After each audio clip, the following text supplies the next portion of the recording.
Time is a rare thing, and it's a virtue in chess. If you have time, you can slowly progress and massage the position instead of rushing. An equal endgame here is ideal for white because I get an outside pass pawn on the b file, which is seen as a great advantage. I played another kid. This time it was a 16-year-old who is 1900, so a little bit less than in Reykjavik and in some of Menorca here, but all the same, it was, yeah, it's just another kid. So I go e4, my opponent goes with a Sicilian defense, and this game got extremely complicated, and we were both in time pressure after like 25 moves.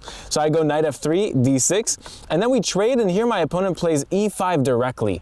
This is not really what we're used to, right? With a6 played first, which would be a Najdorf. This is an open Sicilian, and I realized after that this happened in Fabi Hikaru in the candidates in which this was played first, and here white should go with bishop b5 check. This is the best line, and after knight d7, knight f5 is best for white.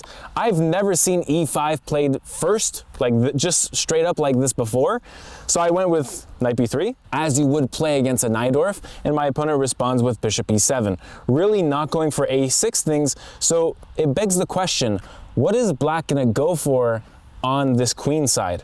So I could decide to castle short and just play against this queen side that's ambiguous, or I could castle long and play as if I'm playing against a Najdorf, and then just use this extra tempo to attack the queen, the king side, sorry. So I go f3, castles, bishop e3, bishop e6, and queen d2. I'm setting myself up to castle long and then sprint my pawns on the king side here. a5 is played, and I'm shocked. This goes against many things in chess and in Sicilians, that a5 here just gives the b5 square to the white pieces, and so white can just stamp a bishop on that b5 square, and then white has no pawn progress. Black has no pawn progress, sorry. So I go just bishop b5, I'm super happy. And actually this is a mistake. Knight a6 here is the response for black with knight c7, and black will tempo the bishop, which I didn't know. The best response was a4 here, just fixing the pawn structure. And I guess just going for castle short. I didn't love this though, because bishop takes b3, and I have a terrible pawn structure for the bishop pair, albeit, but just the pawn structure is terrible. Like knight c6, knight b4. How am I getting out of this? So I went with bishop b5. My opponent doesn't go with the best move. He goes with knight c6 instead, and I go with castles. And now knight e8 drives me into a long turn. My opponent recycles his knight to c7 to kick my bishop. Along with that, there are some f5 plans, but they're less dangerous. I'm less worried about that. So what do? I go with a slight king b1 after a long turn and mitigate this knight c7. I thought after knight c7 I'm just going to go a4, but my opponent goes for a straight up queen b8, to which I go with knight d5. At the end of the day, my opponent is placing a piece on the 8th rank, and here I can just jump to the square that this knight is supposed to be defending on d5 and have a beautiful knight. And I'm doing quite well here. Well, I'm doing a slight advantage for white. I'm threatening the bishop. My opponent takes a very long turn, and after taking, takes, and then knight c7. Another, 2-minute turn. Attacking my bishop while this knight is still attacked. And this is where it gets extremely complicated. You see our times are 55 minutes and 52 minutes right now, but sooner or later it will be like in the 30 minutes and then 20 minutes. It's like crazy. So here I'm thinking, for sure white is better, but how? Like after takes, knight takes, it's extremely complicated. I could go queen e2, which is my second option, but then takes, queen takes, still looks pretty good. I could go a4, which is my third option, or I could move the bishop, like bishop e2. I'm not gonna move the bishop. Apparently bishop f1 is the best move here. Like tempoing the knight, and your bishop is back on f1, the knight has to move. But I hated a4 things here. That's why I didn't play it ultimately. And the engine is like, yo, knight a1, this is the best square for the knight, and this is the best line for white here. It's like, come on, sonny. So I don't play this. I take here, and I love this. Like, I really am passionate about this. Upon taking, knight takes, and you might realize that my knight, the knight on b3 is notorious for being terrible against the Sicilians because of this pawn structure that just takes up all of my knight prospects. But I break that rule today when I take on a5 and get my knight into the action here. And you'll see this knight really does the round of the world to get to better squares. Knight takes a5 was not the best move. Instead, it was c takes b7, queen takes, and now queen d5, never taking this pawn on a5, which would unleash a little bit more attacks for black. I mean, I was looking at this and I hated it. It's queen a6 and it looks pretty donezo for the white pieces. I mean, you can just play like rook here and it's not looking good, brev. So there was also the possibility of going a4 first, which I really loved. But after knight a7, double attacking this pawn, if I want to stay a pawn up with takes, takes, knight takes, queen a6 was quite annoying. And here I have to find queen d5, and I guess this was not bad, but ultimately this file remains always weak. And dealing with such weakness is really, really tough. Like rook b8 and then knight c8 can happen. And this is just not what you want when you're going for like a winning thing. So upon taking immediately, I'm very happy. I'm threatening this pawn twice. If takes, I can take with my knight. Queen moves and I have a pawn up and it's looking like no compensation for black. But then during or after my turn, during my opponent's turn, I'm like, oh my God. There's this really annoying queen c7 move. And after queen c7 attacking my knight, I can't take because queen takes. Queen d5, let's calculate together here, and queen a6, threatening a2. If I push a3, rook here, and my knight is trapped on b7. So my opponent plays it. And now I fall into a deep think. I'm thinking so many ways to take this, it never works. I'm thinking about this, it's not that good. And I have to resort to knight b3, giving back the pawn and equality, but it's not equality. Actually, black is better. Black needs to find queen takes c6. And after queen d5, or something like this, then there was queen a6. And here, black is just doing better. But my opponent takes with the pawn, and I'm a bit relieved because it's not that good. I can actually play c4 and kick this knight here to a dumb square on a7. My opponent's knight is on a dummy square, which means that this rook cannot activate against this weak pawn, and I can breathe for the first time in a while. I have 22 minutes, my opponent has 38 minutes, and here I make a mistake. In fact, here white has time in this position. Time is a rare thing, and it's a virtue in chess. If you have time, you can slowly progress and massage the position instead of rushing. Here, the way to massage is f4. Hindering this pawn structure, and if e4, I go bishop d4, and my bishop is the king of all diagonals. c5, bishop c3, knight c6 to get the knight back in, and then rook h e1, and here it's pretty equal. I did not see this whatsoever.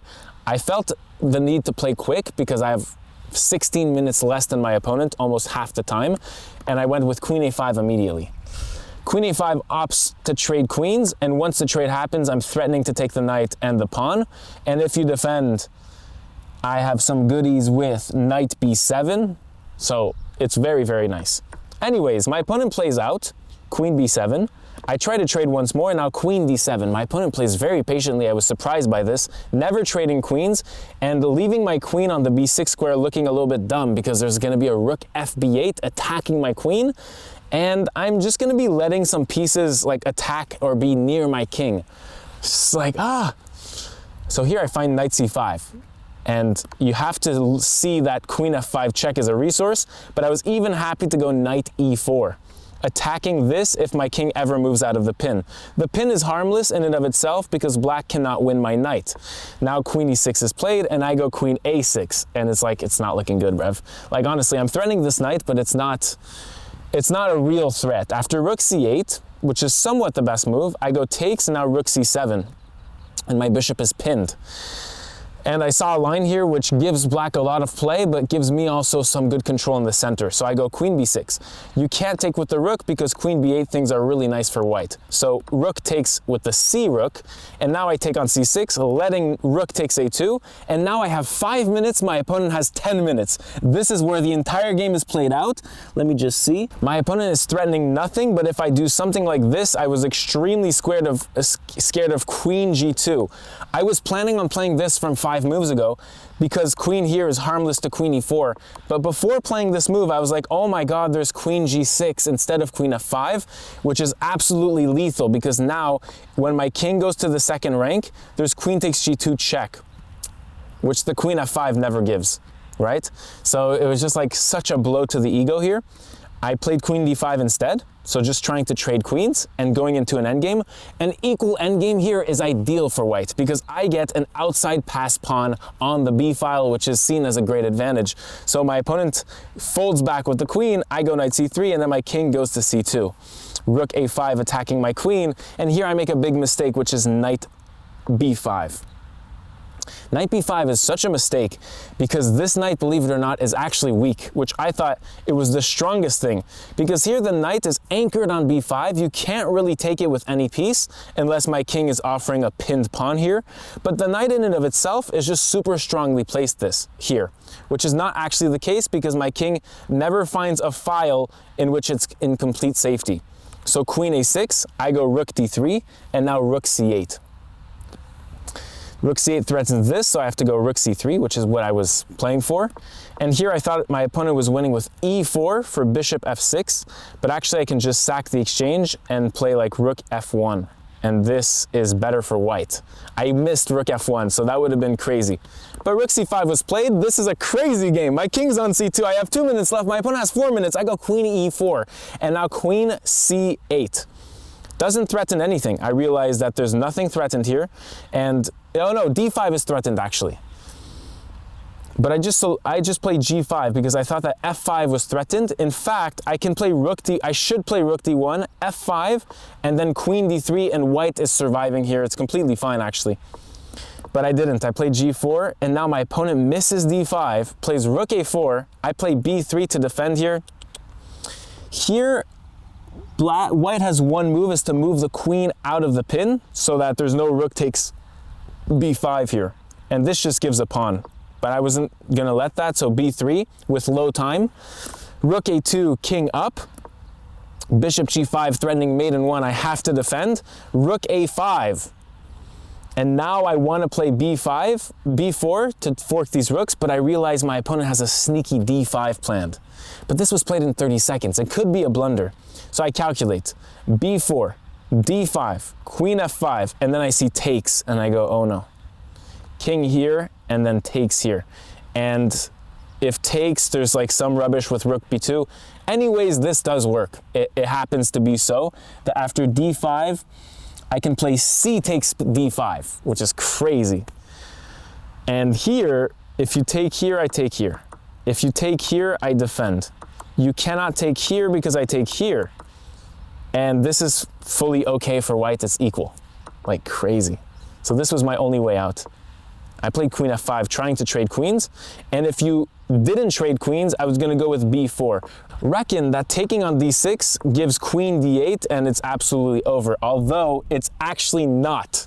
So a few moves back, I had the opportunity after bishop g5 to take here, but this is completely okay with king e2 defending this knight, something that you miss kind of under time pressure. Anyways, I go queen f5, queen d8, threatening this thrust of d5. Now I go for the fork, but it's too little too late. My opponent stuns me with g6, attacking my queen, and after a forced queen e4, only move for the queen, d5.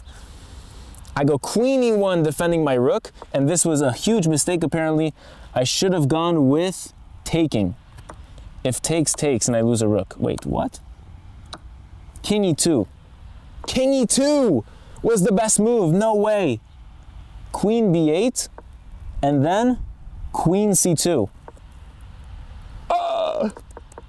Yeah, it's like crazy. Like king e2 to open up the pin here. Who thinks of this, Rev?